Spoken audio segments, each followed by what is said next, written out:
السلام علیکم ورحمۃ اللہ۔ اس وظیفے کے ذریعے نا خدا کی قسم میرا ایک نہیں کئی کام ہوئے ہیں، اور جب بھی مجھے کوئی مشکل پیش آتی ہے نا تو میں یہ وظیفہ کرتا ہوں۔ میرا ایمان ہے، میرا تجربہ ہے، میں کسی کا کیا بتاؤں، میرا اپنا تجربہ ہے کہ اللہ نے کئی کام میرے اس وظیفے کے ذریعے حل کیے ہیں، اور مجھ سے جو پوچھتا ہے میں اس وظیفے کو ضرور بتاتا ہوں۔ اور یہ وظیفہ میں نے اپنے اکابرین سے سیکھا ہے، اپنے بزرگوں سے سیکھا ہے، ان کی صحبت میں بیٹھ کر سیکھا ہے میں نے۔ ہاں، بڑے بڑے لوگ پریشان آتے تھے، اس وظیفے کو بتایا جاتا اور وہ کچھ دن بعد آتے اور بڑے خوش ہوا کرتے تھے۔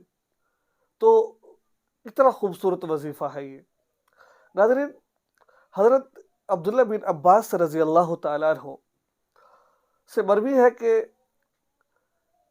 کہ جب حضرت ابراہیم علیہ السلام کو آگ میں ڈالا گیا تھا نا، آگ میں، آپ کو پتہ ہے آگ، ایسی آگ جلائی گئی تھی کہ اگر پرندہ بھی گزرتا تو پرندہ بھی جل کے راکھ ہو جاتا۔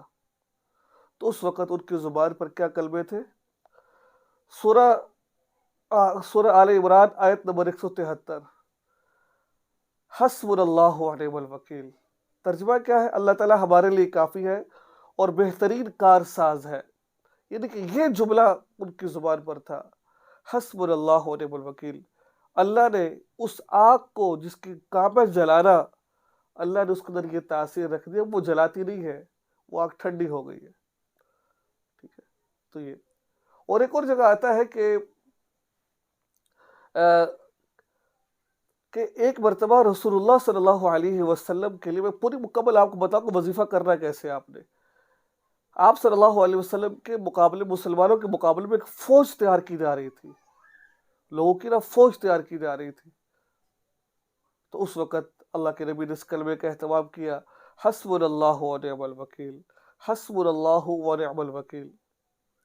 تو بزرگ فرماتے ہیں کہ آپ اس پورے جملے کو یوں پڑھیں، حسبنا اللہ ونعم الوکیل، نعم المولا ونعم النصیر۔